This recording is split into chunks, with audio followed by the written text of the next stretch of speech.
Jeff, Jeff, Jeff. Jeff, Jeff, Jeff, Jeff. Jeff, Jeff. Jeff, Jeff. Jeff. Jeff Stein's our national and presidential expert, noted author. You can find his books at your favorite book retailer and, of course, TotallyIowa.com. The Iowa Politics Report, the Iowa Business Report come to us from KXEL Cedar Falls, Waterloo, where he is based at today. And he is back now after 3 weeks being gone. He was judging the breakdancing competition at the Olympics. And, of course, a little controversy there, and then he had to go down and straighten out this whole thing with Ray Gun down in Australia. So he's finally back and joining us right now. Hi, Jeff. It was only 2, but it seemed like 3 weeks, didn't it? I've missed you, my friend. I'm glad to see you, okay? I'm good for another 50,000 miles. Got a little sticker on the inside of my coat. It says when the oil was changed, and we're all good. Last night's debate. Okay, so yes or no? The worst debate performance since Nixon sweated all over Kennedy. Oh, see, you set that up earlier, and I'm going to say no, but only because of this. We did not expect Nixon to flop sweat all over Kennedy. Yes. Is anybody surprised that Trump melted down? No, I think what we saw was Harris. She basically was the first to approach him the way you approach a guy like that, and said, "This guy is already he's a already highly cranked winch. If you just flip the switch, he's going to fly," and that's what you did. There was nothing that was a surprise, other than. She probably outperformed expectations, but only because, especially on the right. I mean, this is the problem you have when you make a caricature out of your opponent. And it was the same problem Republicans had with, Biden can't put together a sentence. And then he shows up and just knocks them flat with the State of the Union, let's say. So in that respect, when they're setting up this straw person, it's like in that respect, I very much think she outperformed expectations. And I very much think that those on the right who are, having a tasty adult beverage last night, trying to drown their sorrows, they saw it coming. Yeah. They warned him about it. Don't take the bait, don't take the bait, he took the bait. Lucy holding the football for Charlie Brown. It's what you knew was going to happen. Now, I will say this lastly. I don't think any of his supporters are now off the Trump train voting for her. I don't think any of her supporters. MAGA, no. Yeah, I agree. And her supporters, clearly still on board.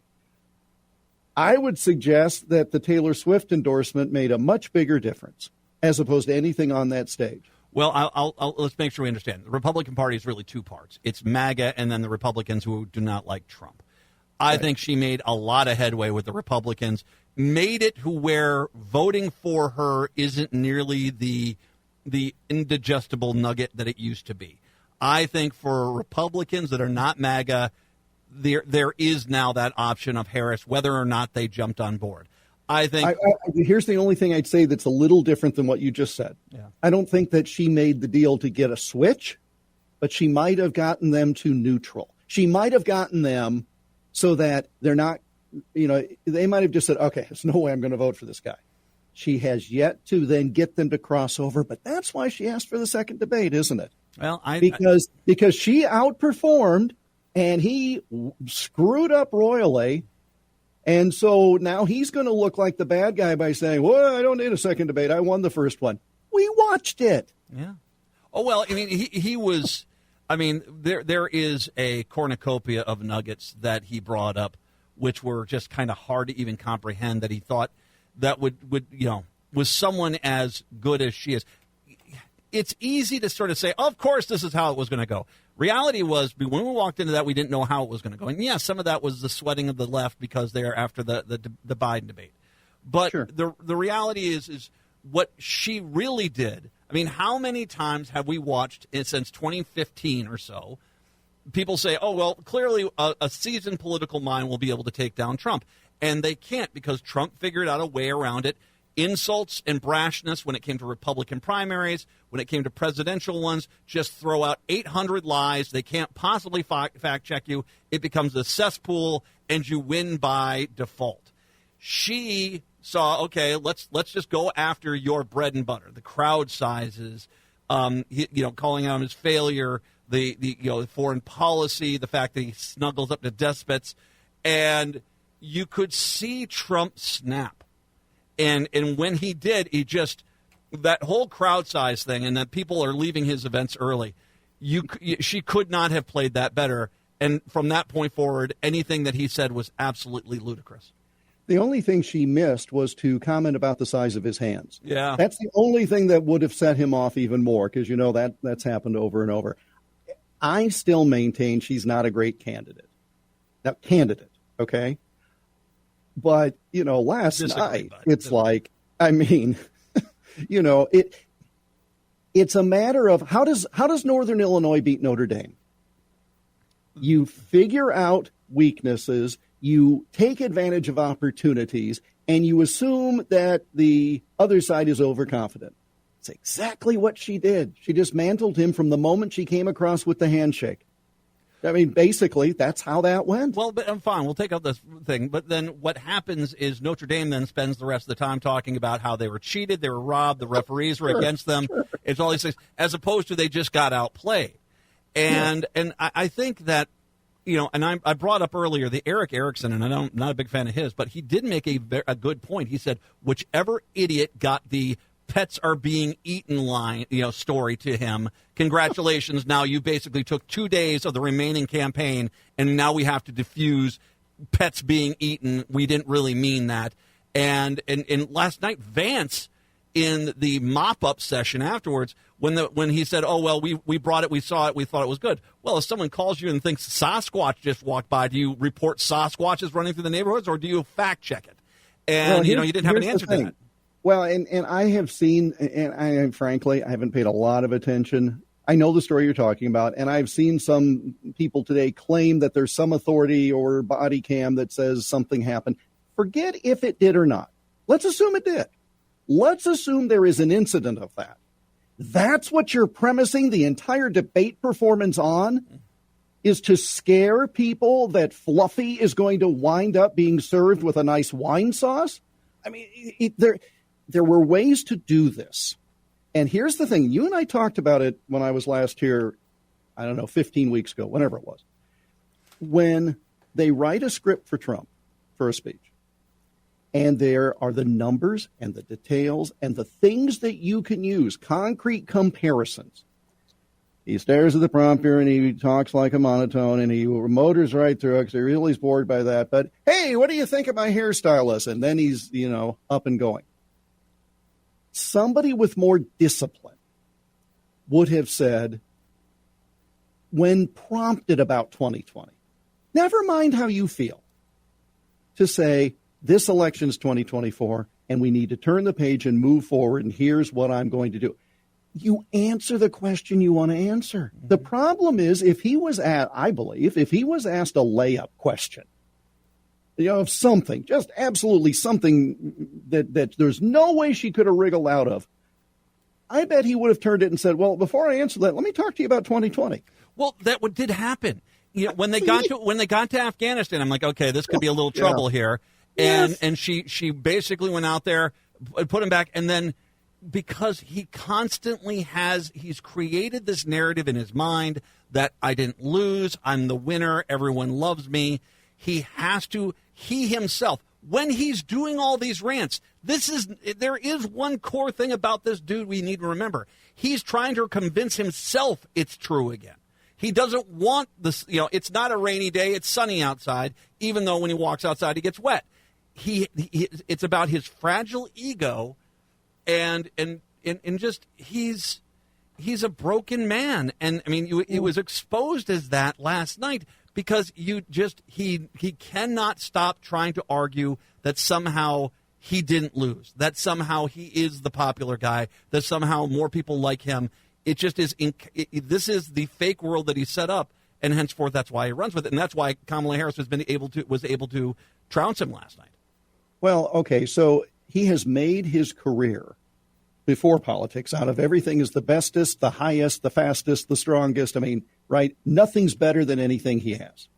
And then in politics, he talks about we had the greatest, and everybody says this, quote unquote, we had the best economy, we had the best, everything that he touches is the best. That's the mantra, that's the image. And so whether he believes it or not, he's trying to promulgate that same image. But here's the only question I would ask if he were to call. I know he has your number. He does not have mine, but you can feel free to share it. I would say, what difference does it make if the 2020 election was stolen from you? At this point, right now, September 11th, 2024, less than 2 months before Election Day 2024, what difference does it make? We can't go back in time. They're not going to do a do-over. People do not vote for you this time because they think you got rooked last time. It's a what have you done for me lately society, never more so than with politics. So regardless of any atrocities in the past. I mean, did Nixon win in 68 by complaining he got rooked by people in Chicago? Hi, Chicago. In 1960? No, because that's a losing issue. Well, and I will say this, he lost in 2020. I mean, he just lost. I mean, it was just that more people voted for Joe Biden. That's what happened. This whole, he just cannot get out of his own way. And watching him flounder was kind of terrifying. Because whereas, and let's face it, we came off the Biden-Trump debate. And people are like, holy God, these are our two candidates. But because Biden looked so bad in that debate, Trump looked somewhat tolerable. Now, and I know your comment is you're not too convinced that she's a great candidate. She is a far better candidate than Donald Trump is.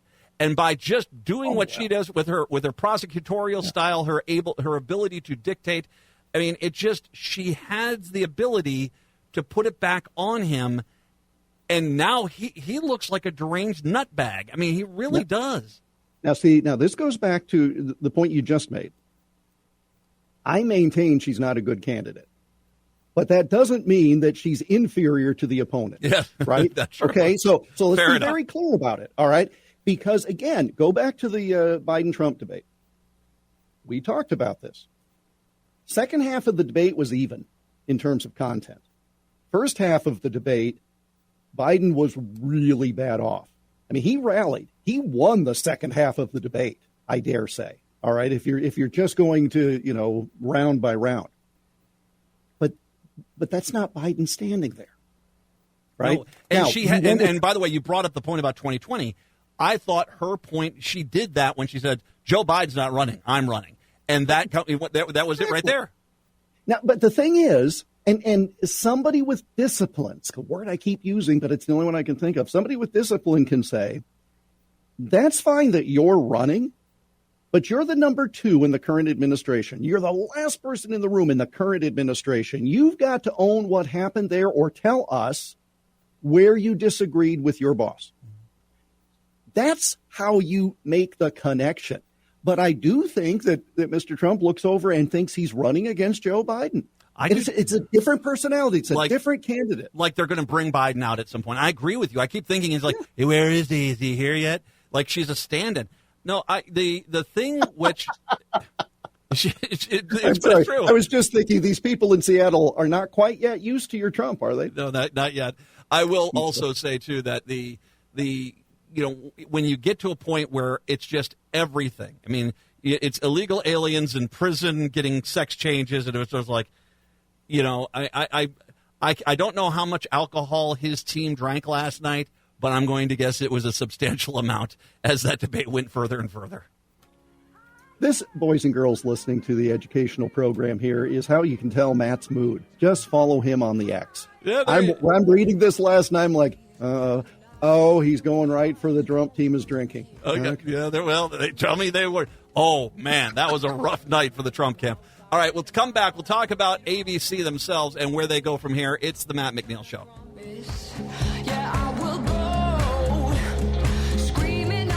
If all of the kings had their queens on the throne, we would pop champagne and raise a toast to all of the queens who Broadcasting in the evenings on WCPT 820 Chicago's Progressive Talk. In the nighttime, 11:50 a.m. KKNW in Seattle. And, of course, in the afternoons on AM 950, the Progressive Voice of Minnesota. It's the Matt McNeil Show. Jeff Stein joining us right now.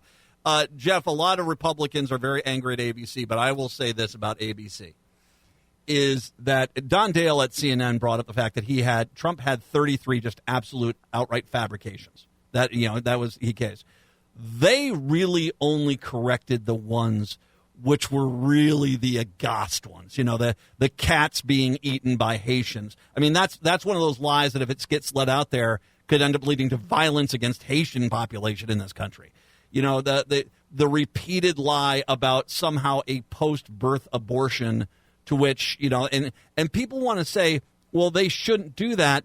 And to a point, I want to say, I don't think you, as the news outlet, can allow. They allowed a lot of stuff that he said to go unchallenged. It seems like just the big things, they did indeed draw a line in the sand and say, no, we're not going to let that go. It's a tough one because I've moderated debates, and you have to understand what is your role. Is your role just to keep time and be a traffic cop? Or is your role to engage? Mm-hmm. I cannot, because I didn't keep score. I didn't have a counter or anything. If you're going to fact check one side, you have to fact check the other. However, there's a magnitude issue, right? Magnitude of what's said by one person as opposed to another. Mm-hmm. And the thing, and I said this for my commentary on the radio tomorrow, to all these people who are whining and moaning about ABC, everything that happened that you're complaining about, you could have predicted would happen. Yeah.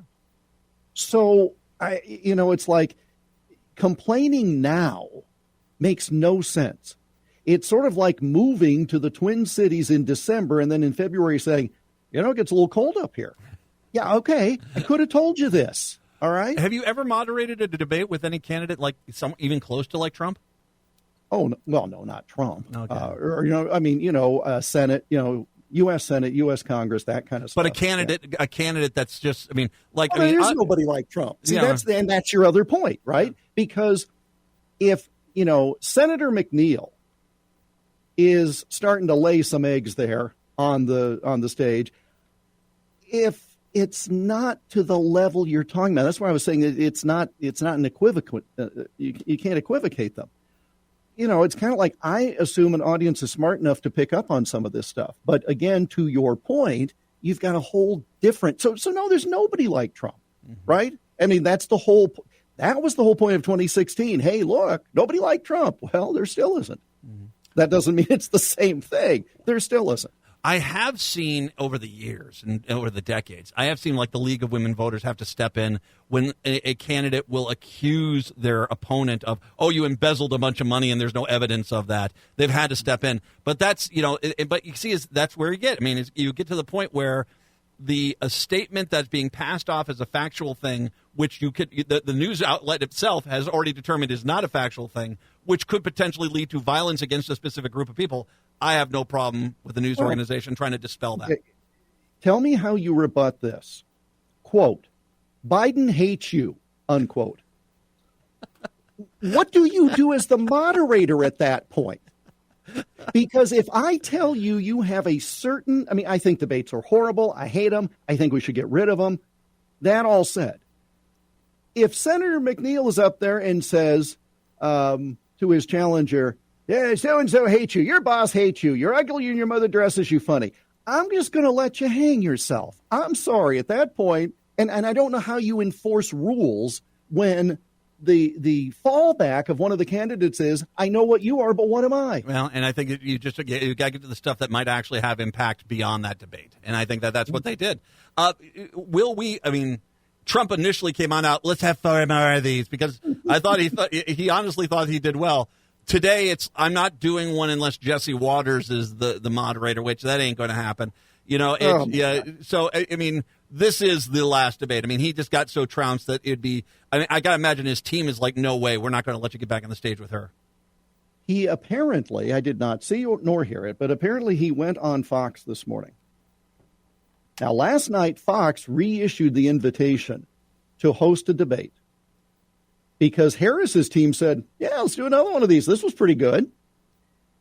Trump goes on Fox and says, I will, in fact, be on Fox, but not if Brett Baer and Martha McCallum are the moderators. What? I mean, it's sort of like saying, well, I'll come to a party at your house, but not with the host that you've suggested. Well, and it's not exactly like, I mean, I'm going to be honest with you. They've been, they haven't been extremely biased, but they've kind of let their opinion, their Fox News opinion be known out there. So it's still the fact that those won't work. I mean, that you have to go get, Don Jr. to moderate it. It's kind of 2 weeks ago, he was whining because he had accepted Fox's invitation to do a debate the week before the one we just saw. And she did not agree to it because she said, no, we have one with ABC. That's what I'm doing. So it was all fine 2 weeks ago. Now, all of a sudden, they're not. Yeah. And see, that's his, it's a waste of time and it's going to interfere with the World Series. So I don't think we need it. Watching Vance try to cover and tap dance the vice presidential debate, I'm not missing that one. I'm not going to miss that one. Because, I mean, correct me if I'm wrong, usually moderators will step in more in a vice presidential debate than a presidential debate. I think there's nothing about it in terms of a rule or anything. Do you sometimes see it? Sure, because it's the only one of the, with the commission, you had 3 presidential debates, 1 vice presidential debate, and it depends on who the moderator is. But this is what's telling. I had a Trump supporter say to me post-debate, well, what do you think Vance's future is now? Right? You signed on to the crazy train.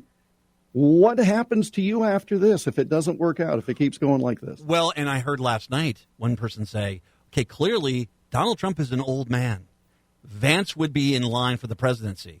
And we sometimes, I think, skip past that little nugget when we look at these things. But now I think that spotlight's about to get really bright on J.D. Vance. Well, and again, he's a communicator. He's glib. He can present things, okay? And he does stick to numbers as opposed to the broad sweeps. But Walz is no shrinking violet. No, that will be. So I'm buying popcorn. That's all there is to it. Thanks, Jeff. We'll post this later. Chicago and Seattle. Have a good one. Minneapolis, St. Paul. Hour 2 up next.